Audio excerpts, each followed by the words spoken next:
In a junkyard in Kentucky, in the year 2012, an engineer knelt beside a wrecked sedan holding a small metal object in one hand and a fish scale in the other.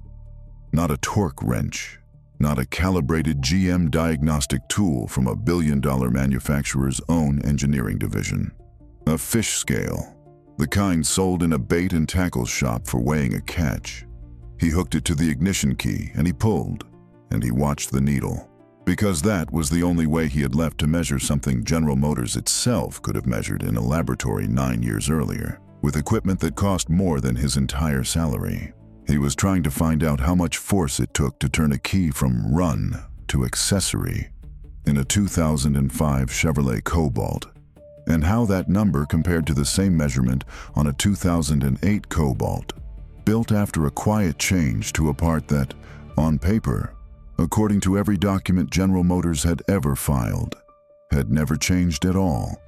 The part number on both switches was identical, 1039243. The parts inside them were not. This is the story of how one of the largest car manufacturers on Earth built a defect into millions of vehicles, watched people die from it for nearly a decade, and might never have been caught. If it hadn't been for a grieving family, a plaintiff's lawyer working out of an office in Marietta, Georgia, and a $20 fish scale. Somewhere inside General Motors, there is a piece of paper with one engineer's signature on it, dated April of 2006, authorizing a change to a part that the company would spend the next 8 years insisting had never been changed. That signature exists. It was found. And the man whose name is on it would later sit under oath and say, on the record, that he did not remember signing it. Before we get to him, you need to meet a woman whose name never appears in a single recall notice, a lawsuit, or a Senate hearing transcript. Her job title was General Director of Vehicle Safety and Crashworthiness at General Motors. In the summer of 2005, she conducted a test that should have ended this story before it had the chance to become one. We're going to find out what she found, what the company did with it, and what it cost. In February of 2002, a General Motors engineer named Ray DeGiorgio approved the design for a new ignition switch intended for a line of small, affordable cars. The switch was supposed to hold a car key firmly in the run position while the engine was on, resisting enough force that a driver's knee bumping the key or a heavy keychain swinging with the motion of the car would not be enough to knock it out of place. The supplier building the switch, a company called Delphi, told GM directly that this particular design did not meet GM's own torque specification. It did not hold as firmly as GM's own engineering standards required. Somewhere inside General Motors, that warning was read, logged, and set aside. DeGiorgio approved the switch anyway. It went into the Saturn Ion in late 2002.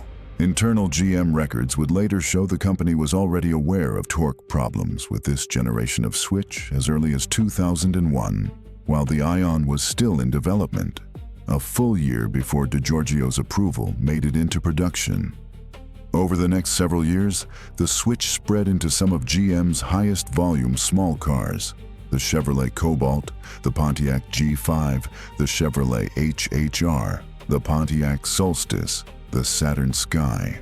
These were not luxury vehicles bought by people with the resources to demand answers from a corporation. They were commuter cars. First cars bought for teenagers learning to drive. The daily car of a pediatric nurse on her way to a hospital shift. Nobody outside a small circle of engineers at GM and Delphi knew that the part holding the key in place, in all of these vehicles, was weaker than the company's own rules said it should be.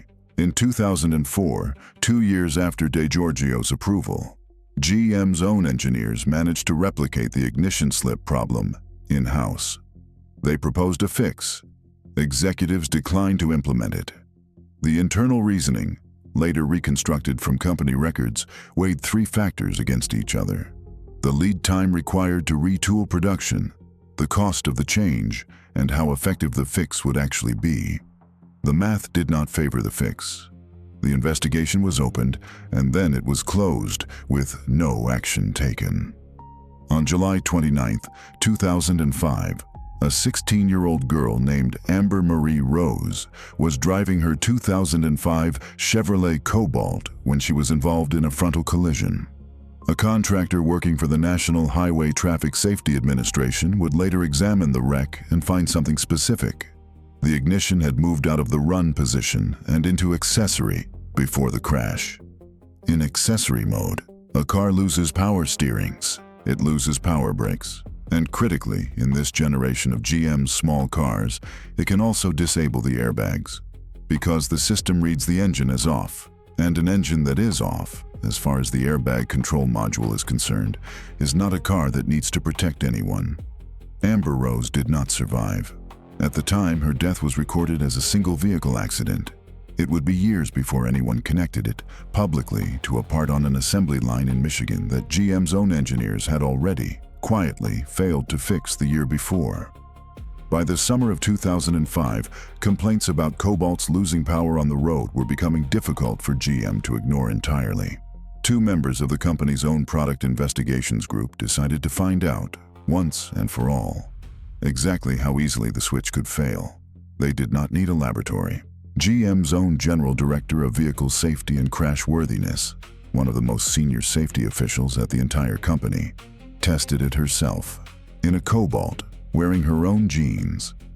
The friction of denim fabric against a heavy keychain, she found, was enough on its own to knock the ignition out of run.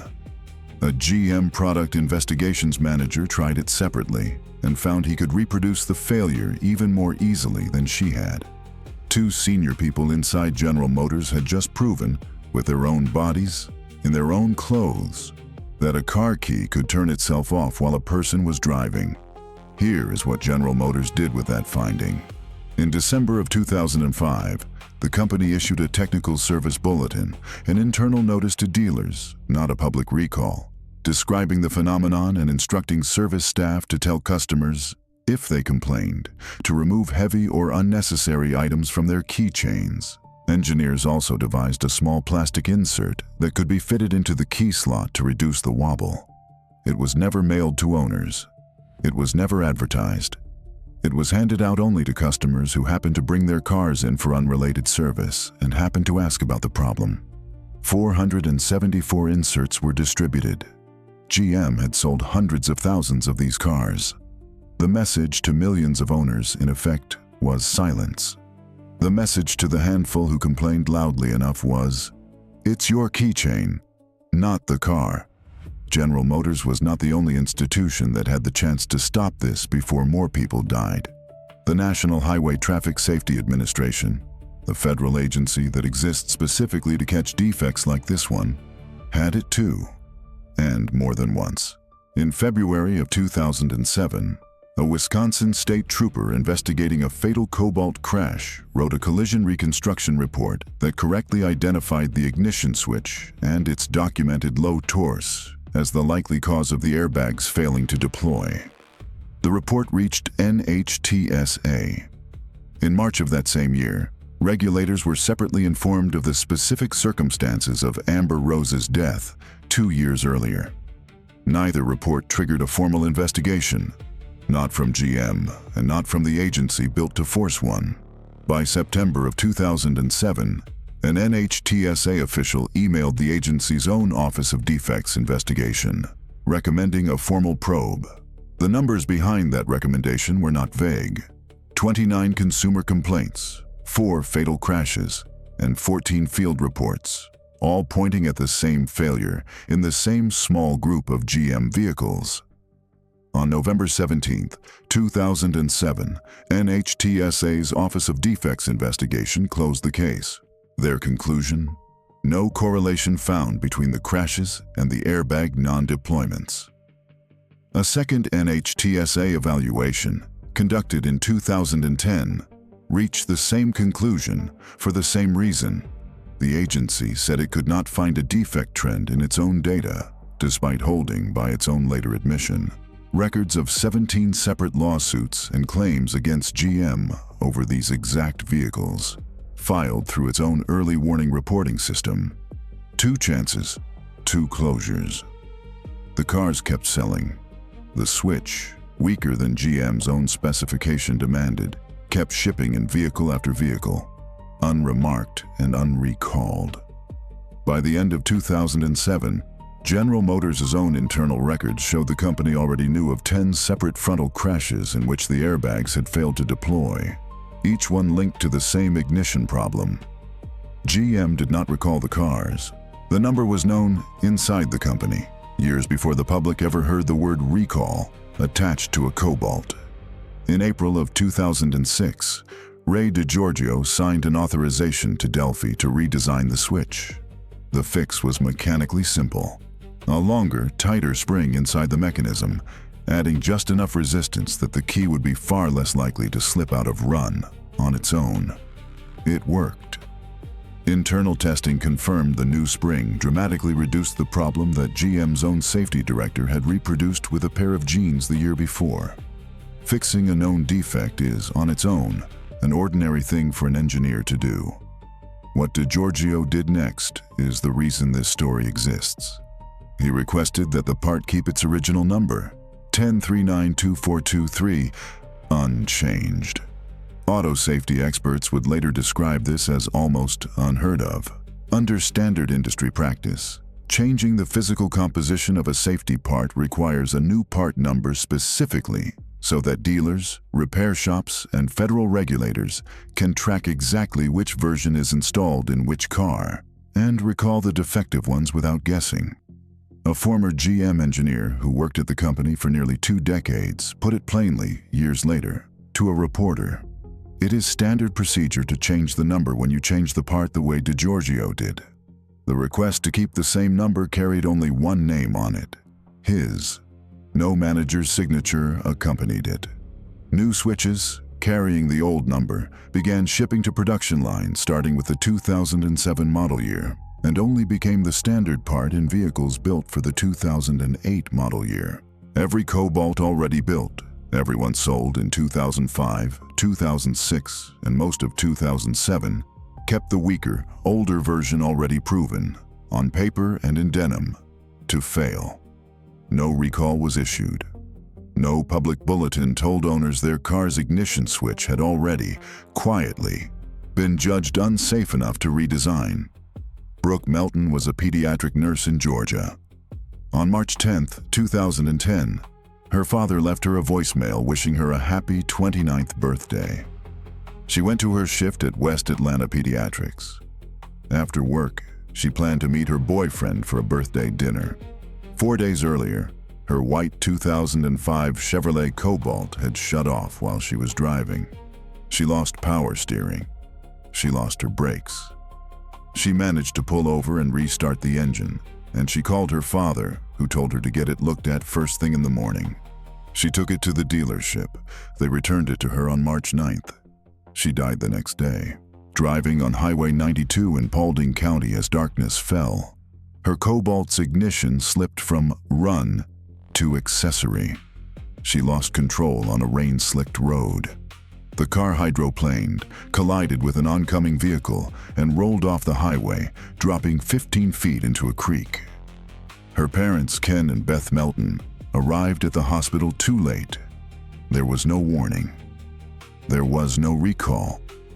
There was, at that point, no public record anywhere connecting her Cobalt, or the dealership visit one day before her death, to any known defect at all.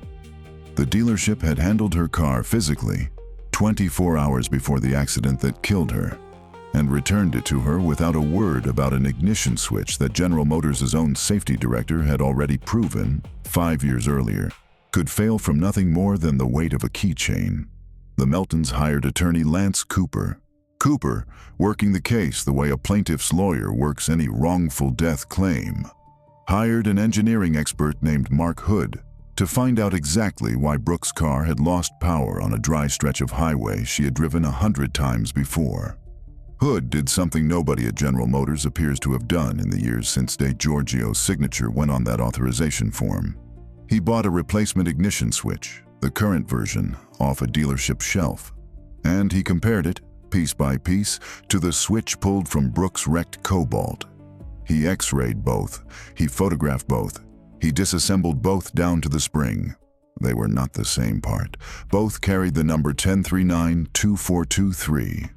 Both were sold, tracked, and warrantied by General Motors as the identical component.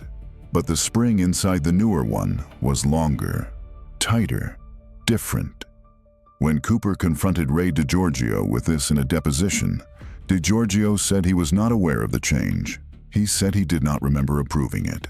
He said under oath, "We certainly did not approve a detent plunger switch change." Cooper had the signed authorization in his file. DiGiorgio's own name was on it. 2 years later, in a separate part of the investigation, GM's own engineers, reviewing salvaged switches pulled from junkyard vehicles, needed to measure exactly how much force it took to turn a key in the older, weaker switches versus the redesigned ones. They did not have, or did not use, a calibrated GM diagnostic instrument for the job. One of them drove to a bait and tackle store and bought a fish scale.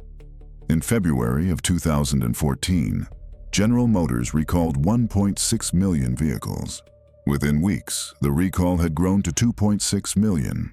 On April 1, 2014, CEO Mary Barra, 5 weeks into the job, sat before a congressional subcommittee and told lawmakers she did not know why it had taken General Motors nearly a decade to act on a defect the company's own engineer had identified, in writing, in 2006, and that the company's own safety director had reproduced with a pair of jeans in 2005.